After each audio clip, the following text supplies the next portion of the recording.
Greetings and welcome back to another episode of the Daily Run, and today we're playing as Kane. Another special daily, another Ken daily. This is getting a bit rudimentary just because I feel like both of these things have showed up so often in the past, and especially the special dailies. Yesterday I've said that this is the third one, or at least yesterday was the third one, which would make this the fourth one, which would also contradict directly what I said yesterday, and that is that there are only 3 special dailies in a month, which is either obviously not true because this is the fourth one, or because I've miscounted at some point. I'm not really sure what happened there. Maybe I just had an Eden daily and interpreted it as a special daily because you start out with random items, and I maybe thought that was thematic somehow. But in any case, either this is the fourth one or the third one. I just wanted to maybe point it out and just to tell you that I've made a mistake at some point, either by counting the dailies or either by telling you the fact that there are only 2 dailies in a month. So don't take that as fact, take it as gospel more than anything else. There were mostly my observation and not anything that you should maybe take to heart and maybe too much. But it doesn't really matter. 3, 4, or maybe even 7 special dailies in a month. What's important is that we're having fun. And this one is especially thematic, but it also, I feel like, it does provide a good challenge. It's obviously not something that would be very hard. We start out with really good items. That ski is amazing because it does allow you to open up secret rooms, second secret rooms, and all kinds of doors. And that long leg is just an item that's you really never set to pick up. First of all, it has a lot of great properties. One of them is it comes down, it deals AoE damage, and it does damage over multiple ticks. So even if you have an enemy which splits into more enemies, it kinda kills both of those phases.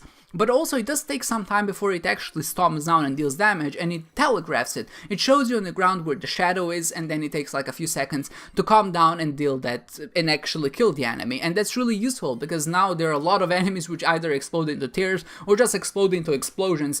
And being near them, or at least when you have something like flies which instantly home on in the enemies, can be really dangerous because there's no way for you to dodge, or maybe you don't know in which direction to go as soon as you enter the room. But with that elongates, it does give you ample time to actually get into a position, get away from the enemy that it's about to hit, and it's just a great item. It also allows you to focus on other enemies while Daddy Longlegs focuses on maybe something else, and it's just one of those items which I would say that you're never set to see because it really has no downsides. Even the items which usually you would think that they give you upsides. Even something like a guppy transformation is obviously a very good thing, but even that can sometimes end up damaging you because of the flies. Like I said before, they home in on enemies which you're really not expecting, and as soon as you enter the room, something explodes in your face, you take some damage, and that usually isn't a problem because this is a daily run. We have to be kind of watching out for damage penalty. And the other active item that we had was that ski, and like I said, no complaints there. Again, one of those items which I would say is universally good. It was much worse in the original version, but then it got buffed, so now it opens both the secret rooms and the second secret room, and also the shop and the treasure room and things like that. I also think it opens the boss trap rooms and the challenge rooms, which is also great, so it does allow you to kind of get more points that way.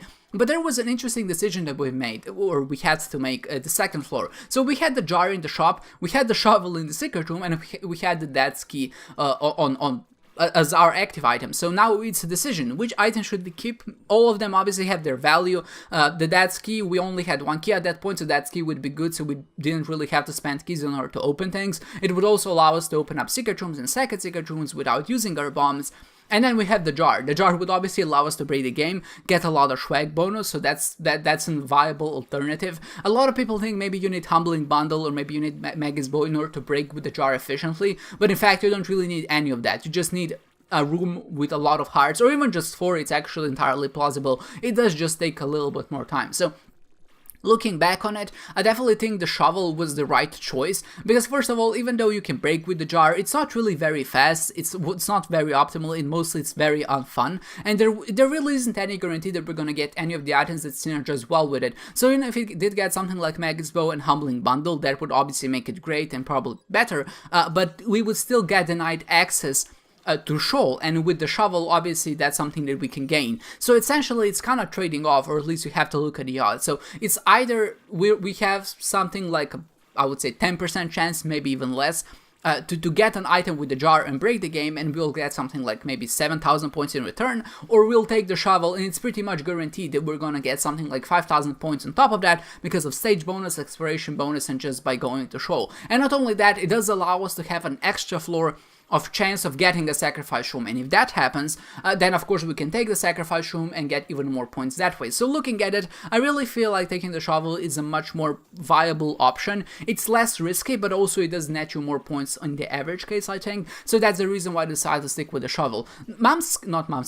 Datsky was a really inviting pickup because I feel like it would be great, but the thing that really tipped me over is the fact that there were no treasure rooms. So if there were treasure rooms, I feel like maybe if you didn't have enough keys, we would have to stick with Datsky out of necessity, but just because there isn't, that means we really don't have a room to spend our key on, so the only things of interest in this case are the shops. And the shops, obviously, we can just use a key to get into them, and there's always a chance to buy another key, so they're kind of self-sustaining in some sense, but for the secret rooms, the second secret rooms, we can always have bombs, and luckily this was a run that had just a ton of bombs everywhere. We got the bomb bag, we also got the burnt pennies, so bombs really weren't lacking. So I feel like I made the right choice, even if I wasn't aware of it at the time.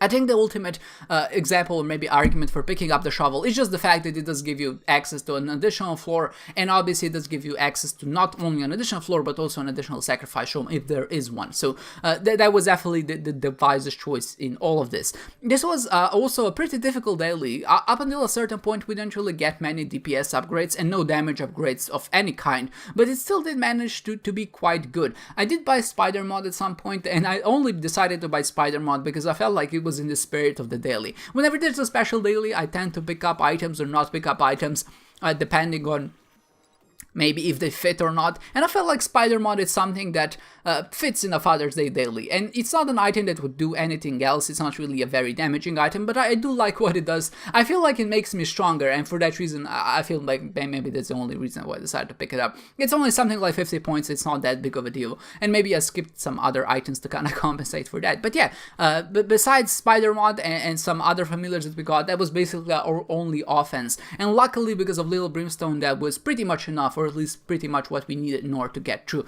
I was really excited that we didn't have to fight Hush in this round because that would be hell. And Boss Rush was nice enough because we picked up Fly just before it, and there were a lot of rocks in that room, so we were able to kind of stay safe and hover over the rocks and deal damage with Little Brimstone. And also because of Rotten Baby and Mongo Baby, we had two ways of generating flies, and because we also picked up, no, we didn't have Magic Mush at the time, so never mind. So that we were able to kind of deal damage over the rocks with some of our familiars. So that did turn out to be pretty good, even if it wasn't the most damaging combo. It did basically take a lot of time, but then again, if you look at it, 34 minutes on the Wimp 2 is not that terribly slow. I mean, it is slow in all terms, but at least for me it's not that slow. And with the shovel we have one more floor, so it was a very relaxed daily, I would say. It wasn't super strong, but it also wasn't weak either, and I think that's what's mostly important here. Later on it did get a bit stronger because we picked up the coat hanger, we also picked up Lusty Blood, so we were able to get some damage that way, and obviously every single bit of damage also helps our flies because they benefit double from that, so that was able to kind of propel us to new strengths. So at first I debated not picking up Lusty Blood at all, but then I realized that we're going to Shoal, and Shoal has a lot of nasty rooms, so I felt like damage would be very important in this case, and it was. And especially with Flight, I was able to stay safe in some situations, but there was just a streak of rooms that just ended up damaging me. I feel like whenever I'm in a position where I have the rest of the floor to explore, or at least when I have the decision, should I fight the boss or explore the rest of the floor, and I decide to go explore the rest of the floor, I always end up walking into a lot of enemies, or at least rooms which are hard to dodge and end up taking too much damage. And in this case I took, I think, 4 or maybe even 5 hits of damage, which is no less than 2,000 damage of damage penalties. That was kind of a bummer, because the highest score on the leaderboards were something just a bit above 40,000, and I think I was at something like 38,000 when I finished the run. So looking back on it, I really feel like I could have actually ranked well and been in the top 5, maybe even top 3, if I just played a little bit better, if I just didn't go and explore those last 3 rooms that I had to explore. But all in all, it's still a decent score. I can't be too upset by it. We made some strategic decisions that did manage to pay off, so there weren't any shenanigans, or at least breaking shenanigans. I didn't find any restock machines in the shops again, which I feel really benefit the health of this run in some case. And with that said, we did beat Satan, we did manage to get to the end, and 38,372 points on 21st place, which I think was again something like top 10 on the Greedbite leaderboards when you weed out the cheaters. Also, I made some mistakes in the swag bonus department. We basically had a 2 of clubs, or at least we got it later on in the floor, and we also had a pill to switch the bombs or keys. So what we would have been able to do is essentially maximize both our keys and our bombs, but I just didn't because I'm a bit of a silly goose. So I feel like I would be able to get something like 3,000 more points in that regard, but also I could have been able to get some more points by just not taking as much damage, and I feel like that would put me at something like 42,000 in total. But obviously this is all just hypothetical. Maybe we could have found a breaking item. If I stuck with the jar, maybe we could have found an Avos rune or whatever, and we would get something like 50,000 points that way. But all in all, a solid daily, not too special, not too hard, not too easy, but just a fun one. I think this was a very good Father's Day daily, even though it's not really Father's Day where I live. But from the people who do have dads and who don't have dads, I guess, in some regard, I hope you had a nice Father's Day and that everything is going well in your life. So with that said, I hope you enjoyed this one, guys, and I hope to see you next time.